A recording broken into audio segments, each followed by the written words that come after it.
Itu benar tanda tangan saya, tapi bukan tanda tangan basah, tetapi scanan atau fotokopian. Itu nanti yang akan saya buat laporan polisi berkaitan dengan tindak pidana pemalsuan dokumen, Mas. Tapi kalau Yusuf Mansur ini tidak membayar, tentu omongan mereka, pernyataan mereka ini hanya ibaratnya mulut comberan saja, Mas, gitu. Bukan mulut ustadz ya.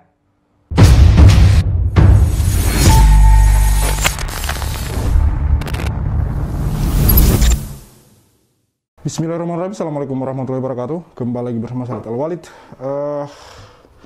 Yusuf Mansur diberitakan di portal berita yang tentunya berhubungan dengan Perindo ya. Ini adalah media-media yang ada hubungannya dengan Perindo tentunya.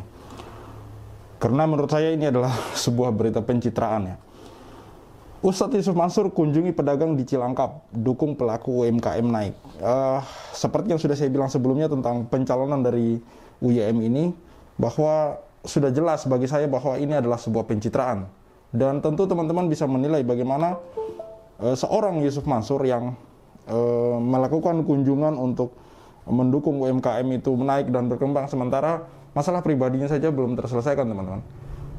Apakah kemudian ini akan kita sebut sebuah pencitraan atau apa, itu terserah dari opini masing-masing. Yang jelas video-video wawancara bersama para korban yang kami sajikan 2 tahun belakangan ini itu membuktikan bahwa Yusuf Mansur adalah orang yang tidak bisa dipegang kata-katanya, adalah orang yang tidak bisa dipegang janjinya, teman-teman. Sampai akhir bulan ini kami akan membuktikan apakah Yusuf Mansur bisa dipegang kata-katanya atau tidak. Menunggu janji Yusuf Mansur kepada Pak Soeharto akan mentransfer uang, akan mengembalikan uang dari Pak Soeharto gitu, teman-teman.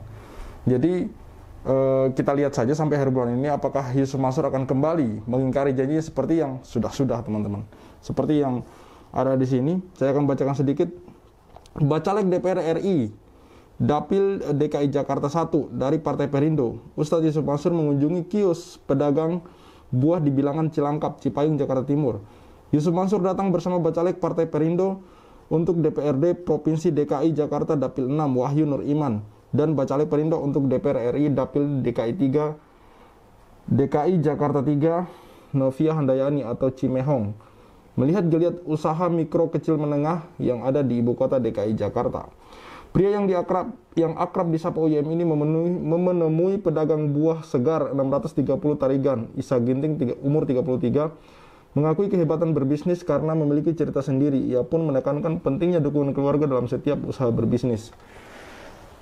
Sekali lagi saya mengatakan bahwa teman-teman yang berada di Dapil Yusuf Mansur, kalau tidak salah itu Jakarta Timur, teman-teman, untuk lebih diperhatikan agar jangan sampai orang ini naik. Jangan sampai orang ini naik, karena terus terang saja masih banyak masalah pribadi yang dia bawa bersamanya. Ini yang terbaru adalah masalah Pak Zain Mustafa. Yang bukan yang terbaru, maksudnya yang terhangat, yang dimenangkan oleh Pak Zain Mustafa. Akan bagaimana kelanjutannya gitu. Karena kalau mereka tidak membayar ganti rugi yang sudah diputuskan oleh sidang, walaupun ini juga memang belum ingkrah karena Yusuf Mansur juga masih akan melakukan banding ya. Melakukan banding yang mana itu sudah jelas-jelas bertentangan dengan apa yang dia katakan ketika diwawancarai oleh wartawan Detik, bahwa kalau gue kalah di pengadilan gue akan bayar. Jadi ini saya kutip pernyataan Yusuf Mansur ya. Kalau gue kalah di pengadilan dia tinggal ini kan masalah bayar-bayar. Kalau gue kalah tinggal gue bayar. Kalau cuma masalah bayar pakai duit mah tinggal ke rumah saja. Artinya sudah 2 kali Yusuf Mansur untuk yang masalah ini ya. Itu sudah 2 kali dia tidak menepati janji, ya tidak menepati kata-katanya. Yang pertama dia suruh datang ke rumah. Orang datang ke rumah dia nggak ada. Sampai 2 kali didatangi rumahnya dia nggak ada. Terus Pak Zaini Mustafa menang di pengadilan, bukannya kemudian dia segera mengganti rugi, tapi malah mengajukan banding. Artinya memang pernyataan Yusuf Mansur itu sangat jauh dari fakta yang kemudian bisa dia tepati kata-katanya atau tidak gitu. Baik, ini adalah video wawancara JTV dengan Pak Zaini Mustafa, yang mana di sini Pak Zaini Mustafa mengatakan akan melaporkan pihak yang memalsukan datanya, pihak yang memalsukan tanda tangannya, teman-teman. Baik, kita simak wawancara JTV dengan Pak Zaini Mustafa. Pak Zaini. Waalaikumsalam warahmatullahi wabarakatuh. Baik Pak, kemarin Pak Zaini menyampaikan bahwa akan mengambil selama putusan perkara yang memenangkan Pak Zaini ini Pak. Ini apakah sudah diambil Pak? Alhamdulillah Mas Haji, tadi sudah saya ambil, kurang lebih jam 11 tadi sudah saya ambil. Ini salinan resmi putusannya Mas. Salinan resmi putusannya yang dikeluarkan oleh Pengadilan Negeri Jakarta Selatan dalam perkara nomor 28 garing PDT.G garing 2022 garis miring PN garing miring JKT garis miring SEL. Di dalam perkara tersebut adalah saya Zaini Mustafa selaku penggugat, kemudian PT Adi Partner Perkasa selaku tergugat 1, kemudian Adiansah Direktur Utama PT Adi Partner Perkasa selaku tergugat 2, kemudian Jam'an Nur Khotib Mansur alias Yusuf Mansur alias Haji Yusuf Mansur alias Ustadz Yusuf Mansur alias UYM sebagai tergugat 3.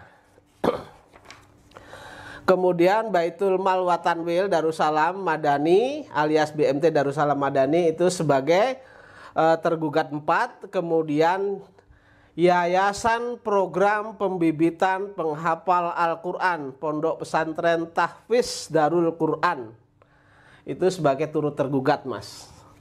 Biar masyarakat tidak rancu apa sih isi putusannya, maka saya bacakan ya Mas Haji ya, secara tegas saya bacakan bahwa isi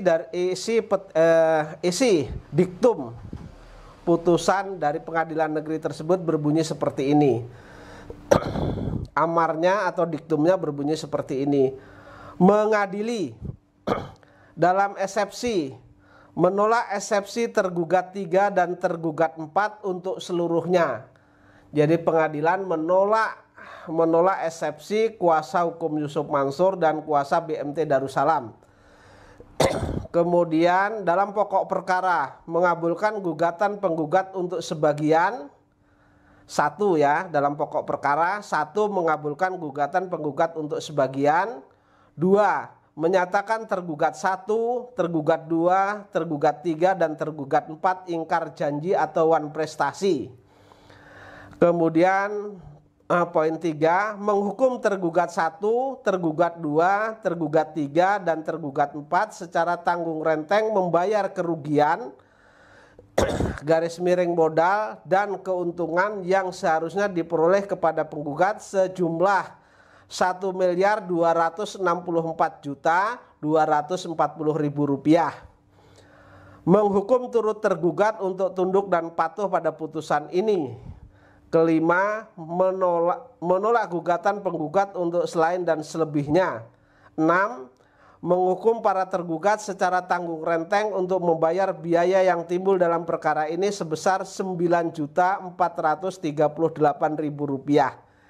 Ini diputus oleh Majelis Hakim pada tanggal 13 Juni 2023. Tidak ada yang saya kurangi, tidak ada yang saya lebihin Mas Haji. Jadi di sana dengan tegas menghukum tergugat 1, tergugat 2, tergugat 3-nya Yusuf Mansur, tergugat 4-nya BMT Darussalam untuk membayar kerugian kepada saya Mas Haji. Baik itu bagian dari uang pokok dan keuntungan yang seharusnya saya terima. Begitu. Kalau dalam pertimbangan hukumnya Mas Haji menyatakan bahwa tergugat 1, tergugat 2, tergugat 3 dan tergugat 4 itu ingkar janji atau wan prestasi Mas gitu. Baik Pak Zaini, saat ini kan pihak dari Yusuf Mansur sendiri tengah menyiapkan upaya banding Pak. Ya. Dari Pak Zaini sendiri persiapan apa Pak yang Pak Zaini siapkan untuk melakukan upaya banding Yusuf Mansur Pak? Jadi begini, saya menunggu relas pemberitahuan banding daripada tergugat 3 Yusuf Mansur ini. Kemudian saya menunggu juga apakah tergugat 3 ini mengajukan memori memori banding. Nanti saya akan membuat kontra memori banding terhadap memori banding yang diajukan oleh pembanding Mas. Gitu. Untuk BMT sendiri Pak, kabarnya apakah juga ikut turut melakukan banding Pak? Selama ini saya belum mendapat kabar. Jadi di dalam putusan ini hanya disebutkan, tidak disebutkan siapa yang banding, hanya disebutkan bahwa perkara ini belum inkrah begitu, belum punya kekuatan hukum tetap gitu, Mas. Baik, Pak. Pada jalannya persidangan, Pak, Pak Zaini sudah menyampaikan bahwa adanya indikasi tindakan dugaan tindak pidana juga nih, Pak, yang dilakukan oleh pihak ini, Pak, terkait dengan dugaan pemalsuan dokumen, yakni terkait dengan surat pernyataan penarikan uang investor, Pak, uang investasi Pak Zaini, Pak. Baik, Mas Haji, ini kan sudah keluar putusannya, Mas Haji, berkaitan dengan bukti yang diajukan oleh tergugat 4, yaitu bukti T42 itu adalah surat pernyataan yang saya duga bahwa itu benar tanda tangan saya, tapi bukan tanda tangan basah, tetapi scanan atau fotokopian. Itu nanti yang akan saya buat laporan polisi berkaitan dengan tindak pidana pemalsuan dokumen, Mas. Ini di sini kan sudah jelas apa bukti mereka begitu. Ya, ini saya dukung ya. Ini sangat saya dukung Pak Zaini untuk melaporkan ini, karena ini sudah bagian dari apa namanya? Jelas-jelas ini adalah sebuah, kalau memang apa yang dikatakan oleh Pak Zaini Mustafa bahwa itu bukan tanda tangannya. Maksudnya bukan dia yang melakukan tanda tangan itu, memang bentuk dari tanda tangan itu adalah tanda tangan Pak Zaini, tapi di sini Pak Zaini merasa tidak pernah melakukan tanda tangan ini, surat pernyataan gitu. Surat pernyataan ini seperti yang teman-teman tahu, saya pernah juga mengupload konten tentang ini. Pak Zaini Mustafa pernah mengatakan ini bahwa di situ, kalau saya tidak salah ya, ini surat pernyataan ini adalah surat pernyataan bahwa Pak Zaini Mustafa sudah mengambil uangnya. Tentu kalau ini adalah surat pernyataan palsu, tentu ini adalah sebuah kejahatan dong.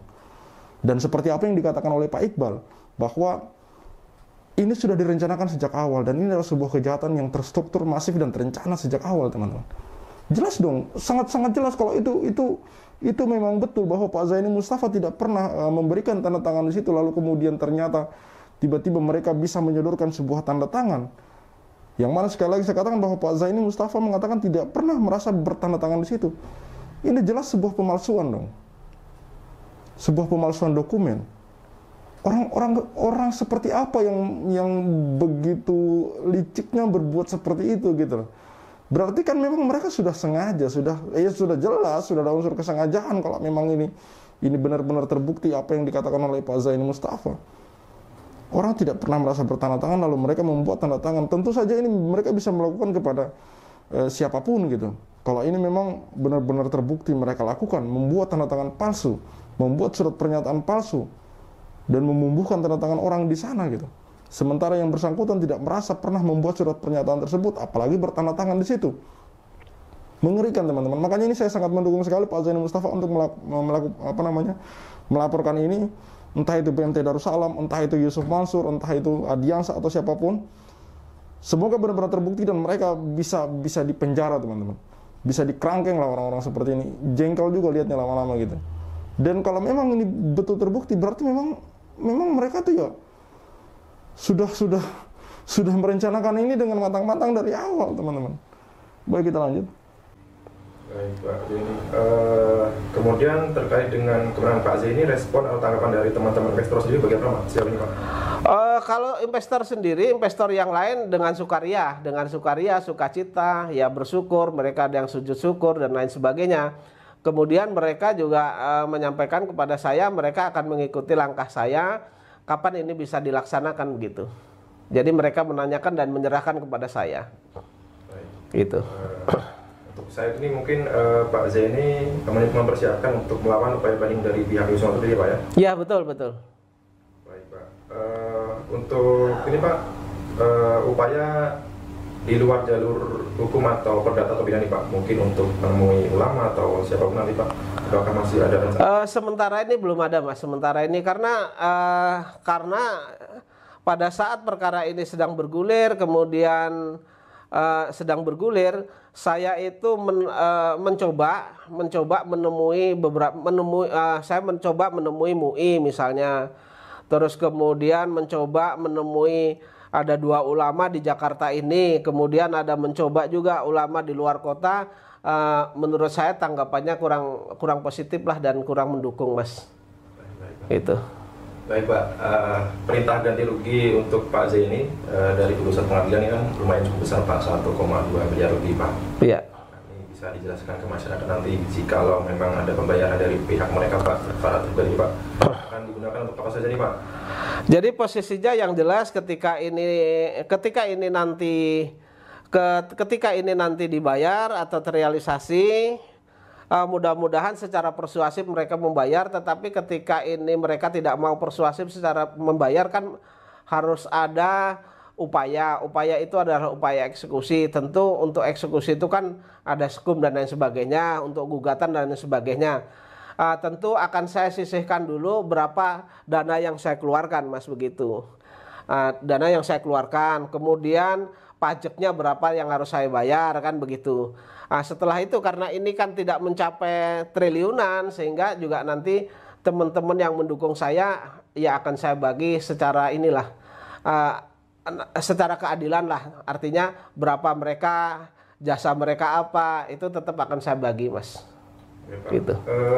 Sesuai dengan pengalaman Pak Zeni sendiri kan, misalkan dalam upaya menuntut tunggakan gaji dari para mantan karyawan Pak Tren Pak, ini kan dari Yusuf Mansuri juga mengabaikan perintah dari Disnaker untuk segera membayar Pak.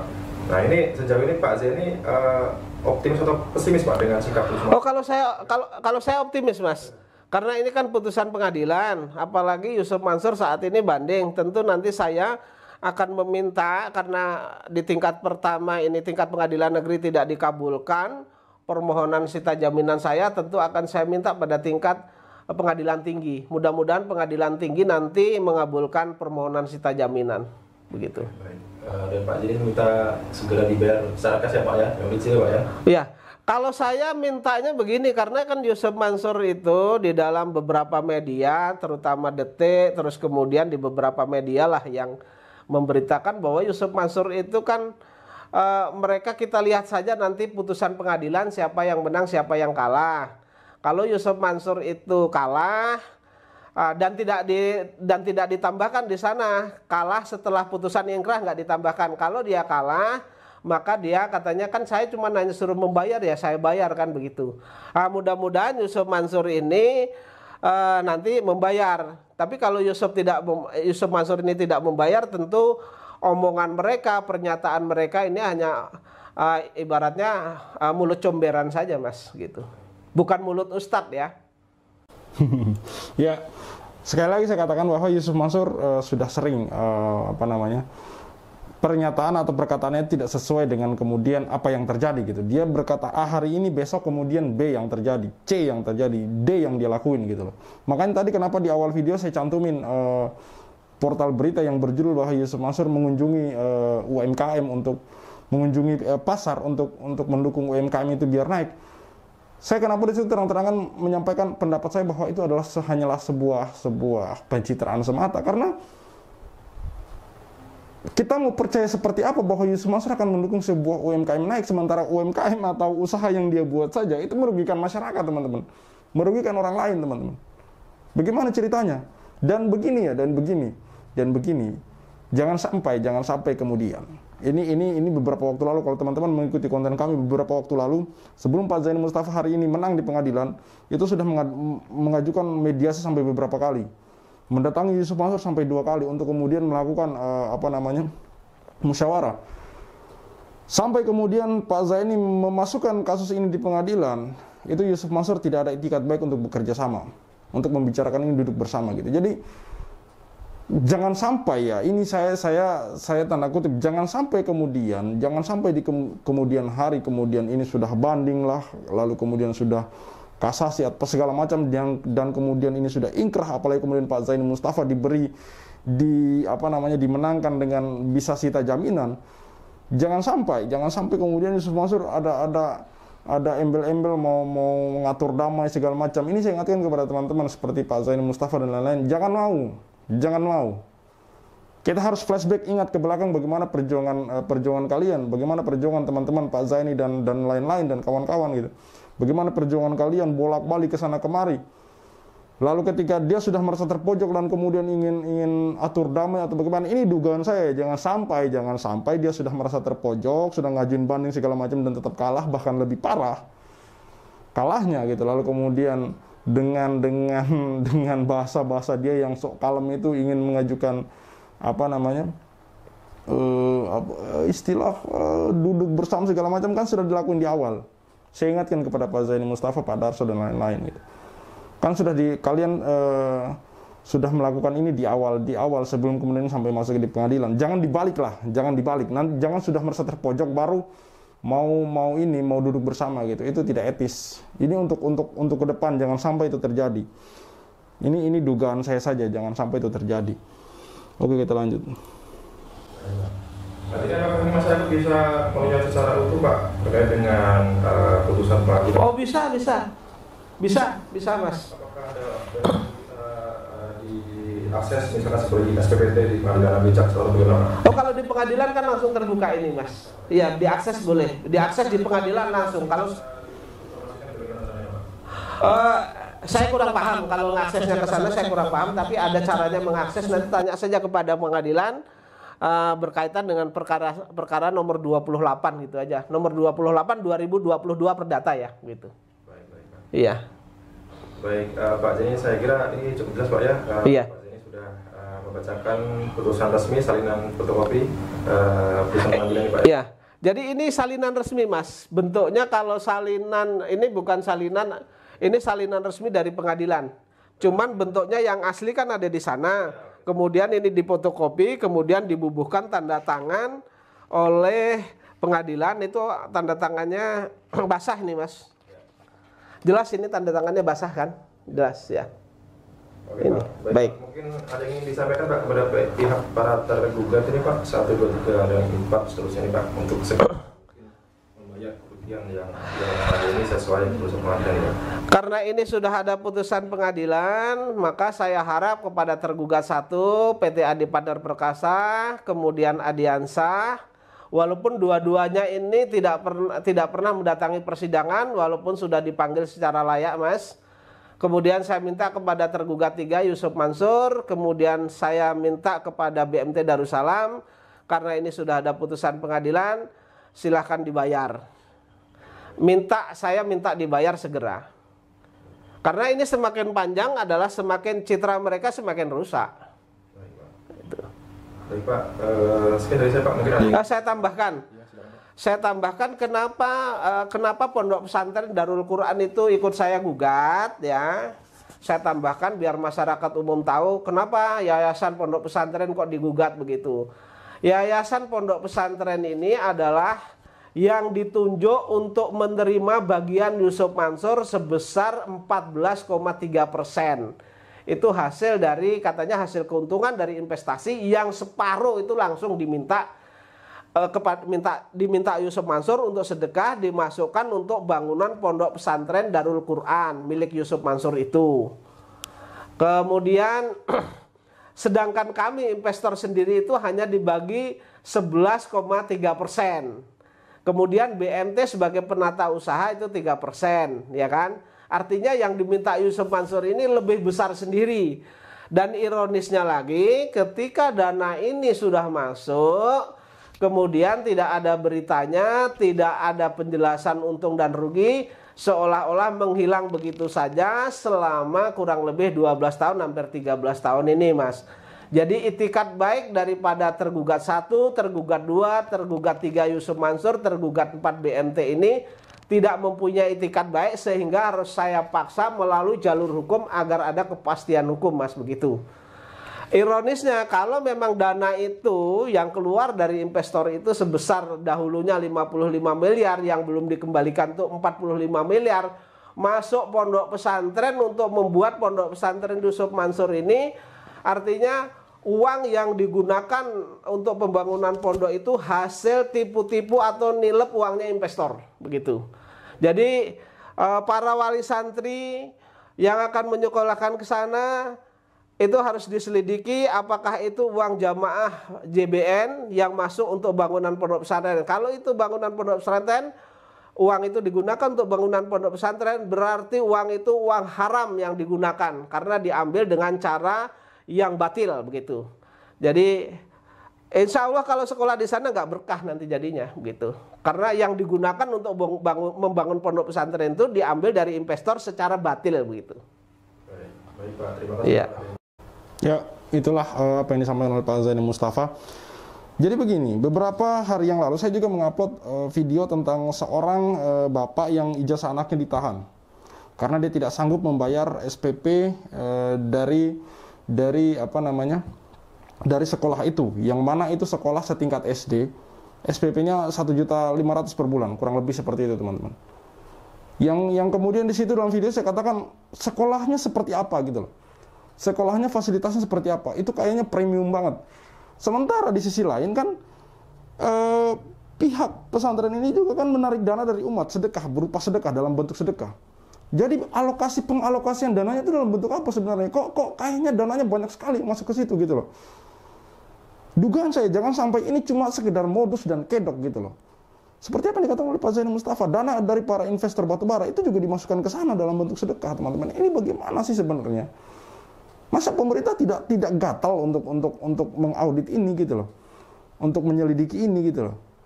Ini kalau tidak ini ya ini akan seperti ini terus gitu loh. Negeri ini akan seperti ini terus, akan digerogoti oleh orang-orang seperti ini yang memanfaatkan agama untuk kepentingan pribadi, untuk kepentingan perutnya sendiri gitu.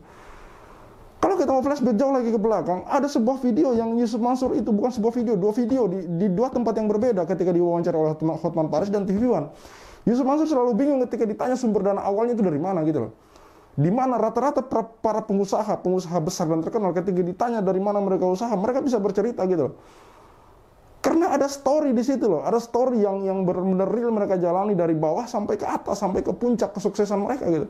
Beda kalau orang itu hasil dari tipu-tipu, lalu kemudian hasil tipu-tipunya itu dipamerkan ke orang lain dalam bentuk kekayaan. Ketika ditanya sumbernya jelas dong, nggak bisa ngomong dari mana, nggak mungkin dong dia terus terang ini hasil dari sini. Pasti kebingungan menjawabnya teman-teman. Seperti apa yang disampaikan oleh Pak Zaini Mustafa, kalau memang betul uang dari para investor ini dikelola dengan tidak benar, apalagi sampai masuk ke daku dari ukuran itu, tentu itu hal yang perlu dipertanyakan, karena tidak boleh juga dong. Apapun namanya, apapun atas namanya, mau pesantren, mau apa, tapi kalau dibangun dengan fondasi yang tidak benar, tentu tidak bisa dijalankan teman-teman, tentu tidak bisa dibenarkan teman-teman. Ini yang kami maksud, bukan pesantrennya yang kami kritik, bukan, tapi cara mengelolanya, sumber dananya dari mana, itu yang kita kritik. Karena Islam bukan hanya mengajarkan kita bagaimana itu kebaikan, tapi bagaimana cara kita membuat itu menjadi baik gitu loh. Bagaimana cara kita membuat kebaikan itu. Bukan hanya melulu tentang kebaikan. Ketika berbicara pesantren tentu pikiran kita ke tempat yang baik dong. Tapi bagaimana pesantren itu dikelola gitu loh. Seperti apa yang viral baru-baru ini tentang Panji Gumilang. Ternyata di dalam dari berita yang saya lihat ya, yang beredar ada babi lah, ada segala macam. Bagaimana ceritanya? Apakah kemudian sebuah pesantren itu dikelola dengan baik dan benar? Tentu kita harus telusuri, tentu kita harus selidiki juga teman-teman. Tidak melulu tentang hanya kita mau berbicara tentang cangkang saja, tapi isinya juga kita harus kupas di dalam, esensinya apa saja yang ada di dalamnya, bukan hanya sekedar kulit luarnya, tapi dalamannya seperti apa gitu. Itu yang paling terpenting malahan. Baik, cukup sekian dari saya. Khalid Al-Walid, see you on the next videos.